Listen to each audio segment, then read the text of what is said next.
Hi எல்லோருக்கும் வணக்கம். Bigg Boss season 9 Tamil. So அந்த வீடியோவில் நம்ம இன்னைக்கு நாமினேஷன் முடிவுகள் வந்து பார்த்தீங்கன்னா அறிவிச்சிட்டாங்க.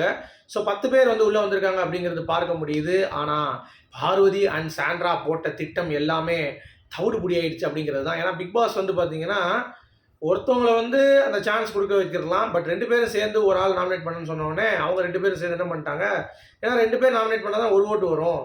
ஆனால் இது வந்து அன்ஃபேர் நிஜமாவே. ஏன்னா சாண்ட்ரா 2 பேர் பண்ணலாம், பிரஜன் 2 பேர் பண்ணலாம். ஸோ 4 ஓட்டு 2 பேர் உள்ளே வர வைக்கலாம். பட் இதில் 2 பேரும் சேர்ந்து ஒருத்தவங்க முடிவு பண்ணுங்கன்னு சொல்லிட்டாங்க. உடனே 2 பேரும் சேர்ந்து சுபிக்ஸான்ட்டாங்க டைரக்ட் நாமினேஷனில். அதனால் அவங்க ஓட்டு இல்லாமல் போச்சு. ஏன்னா கெமிக்கு இவங்க 2 பேர் மாற்றி மாற்றி போட்டிருப்பாங்களா, கெமி உள்ளே வந்திருப்பாங்க. எஃப்ஜேக்கு இவங்க ஒருத்தவங்க ஒன்று போட்டிருப்பாங்க, இன்னொருத்தவங்க வேறு யாராவது வாட்டர்மெலன் போட்டிருந்தாலும் எஃப்ஜே வந்திருப்பாங்க. ஸோ அங்கே தான் வந்து மிஸ் ஆகிடுச்சு. சரி, குரூப்பிசம் அடக்கிறதுக்கு குரூப்பிசம் பண்ணால் ஓகேவா அப்படின்ற மாதிரி நீங்கள் கேட்குறது எனக்கு புரியுது. அது தப்பு தான், அப்படி ஸ்ட்ராட்டஜி பண்ணக்கூடாது. பட் வேறு வழி இல்லைங்க. இந்த கேம் வந்து வேறு போக மாட்டேங்குது. பார்வதி எவ்வளோ நேரம் தான் வந்து கனி அடிச்சுட்டு இருப்பாங்க, அது வந்து செட் ஆகலை. ஸோ அப்படி இருக்க ஒயில்டு கார்டு வந்துட்டு கனியை அடிக்கட்டும், குரூப்பிசமாக ஆடட்டும். அதாவது குரூப்பிசம்ங்கிறப்ப இந்த நாமினேஷன்ஸ் கொண்டு வரதுக்கு மட்டும் குரூப்பிசம் பயன்படுத்திக்கிட்டோம். இண்டிவிஜுவலாக நீங்கள் விளையாடும்போது இண்டிவிஜுவலாக விளையாண்டுக்கோங்க. சாண்ட்ரா டீம், திவ்யா எல்லாருமே வந்து இண்டிவிஜுவலாக அடிக்கோங்க. பட் இந்த இடத்துல நீங்கள் நாமினேஷன்ஸ் பண்ணும்பொழுது வந்து பார்த்தீங்கன்னா இதை போட்டிருக்காங்க அப்படின்ற மாதிரி நம்ம எடுத்துக்கலாம். அப்படி தான் பண்ணணும். ஆனால் அவங்களுடைய திட்டம் தோல்வி ஆயிடுச்சு. ஏன்னா அவங்களுடைய இதில் வந்து 3-4 பேர் தான் உள்ளே வந்திருக்காங்க. யார் யார் அப்படின்னு பார்த்தீங்கன்னா ரம்யா யோசிச்சாங்க, சுபிக்ஷா யோசிச்சாங்க, அப்புறம் கனி யோசிச்சாங்க, அப்புறம் வேறு யார் யோசிச்சாங்க, அவ்வளோதான். கெமிலாம் வரல. ஸோ இதெல்லாம் பார்க்கும்போது அவங்களுக்கே கொஞ்சம் வருத்தமாக இருந்திருக்கு. என்னடா அது நம்ம யோசிச்சது. விக்ரம் யோசிச்சாங்க. ஸோ 4 பேர் கிட்ட வந்திருக்காங்க, 2 பேர் மிஸ்ஸு, கெமியும் எஃப்ஜியும் மிஸ்ஸு. பரவாயில்ல, இட் ஹேப்பன்ஸ் அப்படிங்கிறது தான்.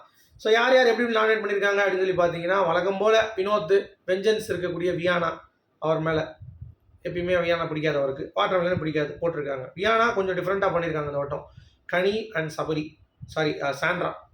சாண்ட்ரா வந்து புருஷனோட விளாட்ற மாதிரி இருக்குது. கனி வந்து ரொம்ப ஹோல்ட் பண்ணுற மாதிரி. விக்ரம் ஓகே தான், திவ்யாவையும் அரோராவையும் பண்ணியிருக்காரு. ஏன்னா பார்வதின்லாம் பண்ணாமல் கொஞ்சம் டிஃப்ரெண்ட்டாக ஆடி இருக்காருன்னு பார்க்க முடியுது. அடுத்த வரிசையாக எல்லாரும் வந்து பார்த்தீங்கன்னா ஓரளவு okay. திவ்யாவும் Vikram and Arora, Ghani Parvati Sandra. இந்த கனிக்கும் சபரிக்கும் பார்வதி வேறு வேலை இல்லை, வியானாவை வந்து போட்டிருக்காங்க, ஃபேக்காக இருக்காங்கன்னு சொல்லிட்டு. ஸோ வாட்டர்மெலன் வந்து பார்த்தீங்கன்னா எஃப்ஜே போட்டிருக்கலாம். பட் ரம்யாவையும் கானாவேனத்தையும் போட்டார் அவர். கானாவேனத்துக்கு ஒரு ஓட்டு ஆகி போச்சு. எஃப்ஜேக்கும் வந்து பார்த்தீங்கன்னா ஒரு ஓட்டு யாரை போட்டாங்கன்னு நினைக்கிறேன், அவ்வளோதான். ஸோ எஃப்ஜேக்கு ஒரு ஓட்டு, கானாபாலாவுக்கும் ஒரு ஓட்டு, கானா வினோத்துக்கு ஒரு ஓட்டு. ஸோ அதனால் அவங்க வந்து எஸ் ஆகிட்டாங்க அப்படிங்கிறது பார்க்க முடியுது. அடுத்து நீங்கள் கவனிச்சிட்டிங்கன்னா ரம்யா, அரோரா, சாண்ட்ரா, அமித், அரோரா, திவ்யா. ஸோ திவ்யாவுக்கு 2 ஓட்டு வந்துருச்சு, அவ்வளோ திவ்யா வந்துடுவாங்க. சுபிக்ஷா, கெமி, ரம்யா. கெமி இன்னும் ஒரு ஆள் வந்து போட விட்டுருந்தா கூட கெமி உள்ளே வந்திருப்பாங்க. அங்கே தான் வந்து மிஸ் ஆகிடுச்சு கெமிக்கும் அப்படிங்கிறது பார்க்க முடியுது. பட் இங்கே நீங்கள் கவனிச்சிங்கன்னா கெமி அன்புக்காக நாமினேட் பண்ணது எனக்கு ரொம்ப ஷாக்கிங்காக இருந்தது. அது கொஞ்சம் நல்லா இருந்தது. யாருன்னா ரம்யாவையும் கனியும் நாமினேட் பண்ணாங்க. ஏன்னா கனியை பற்றி புரிஞ்சுக்கிட்டாங்க. அவங்க அப்படியே கரெக்டாக வச்சுருக்க மாதிரி வச்சு நம்மளை வந்து அழிக்கிறாங்க அப்படின்ற மாதிரி. ஸோ இது ஒன்று நல்லா இருந்துச்சு. ஓகே, மற்றபடி எனக்கு தெரிஞ்சு எல்லாம் சிம்பிள் தான். ஸோ யார் யார் நாமினேஷன்ஸ்குள்ளே வந்திருக்கான்னு பார்த்தீங்கன்னா பார்வதி, விக்ரம், கனி, சாண்ட்ரா, வியானா, ரம்யா, அப்புறம் வந்து சுபிக்ஷா, திவாகர், அரோரா மற்றும் திவ்யா. ஸோ ஆக மொத்தம் 10 பேருங்க. சரியா? 1 2 3 4 5 6 7 8 9 10 பேர். ஸோ 10 பேரில் யார் வெளியே போகிறா அப்படின்னு சொல்லி பார்த்தீங்கன்னா எஃப்ஜே இல்லாதனால இந்த வட்டம் கொஞ்சம் டஃப்பு தான். அரோரா தான் கண்டிப்பாக போவாங்கன்னு நினைக்கிறேன்.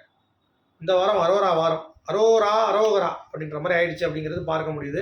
ஸோ கேம் எப்படி மாறுதுன்னு பார்ப்போம். இப்போ ஒரு புது கூட்டணி உருவாகிருக்கு பார்த்தீங்களா? அதாவது இந்த குரூப்பிசத்தை அடித்த இன்னொரு குரூப்பிசம் அப்படின்ற மாதிரி வந்தாங்க. ஆனால் முதல்லையே பாலை போட்டு பிக் பாஸ் வந்து பார்த்தீங்கன்னா ஓரமாக உட்கார வச்சிட்டார்.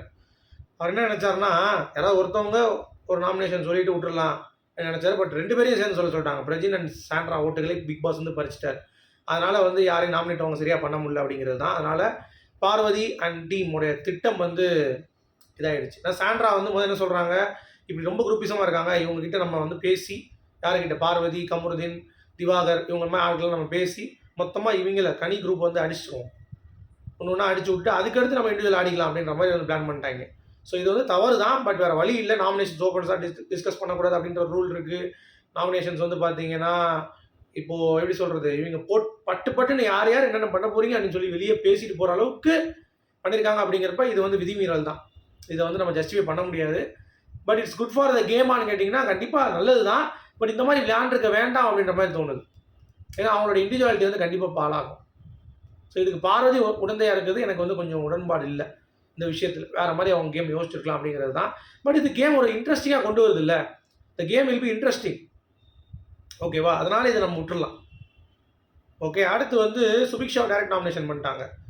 அப்போ வந்து இந்த மாதிரி அவங்க சொன்னாங்கல்ல, வெளியே கெஸ்ட் இல்லைன்னா வேறு மாதிரி இருந்திருக்குன்னு சொன்னோடனே த்ரெட்டனிங் பண்ணுறேன்னு சொல்லி நாமினேட் பண்ணிட்டாங்க. த்ரெட்டனிங்னா என்ன, பயமுறுத்துறேன் அவங்கள, என்ன பண்ணுறேன் அப்படி இல்லைம்மா, அடிக்கலாம் சொல்லலை, நீ அடிச்சிடுவேன்ட்டு. த்ரெட்டனிங்னா பயமுறுத்துறேன்னு சொல்கிறோம் சரியா அப்படின்ற மாதிரி சொன்னோடனே அந்த அம்மாவுக்கு உடனே அழுக.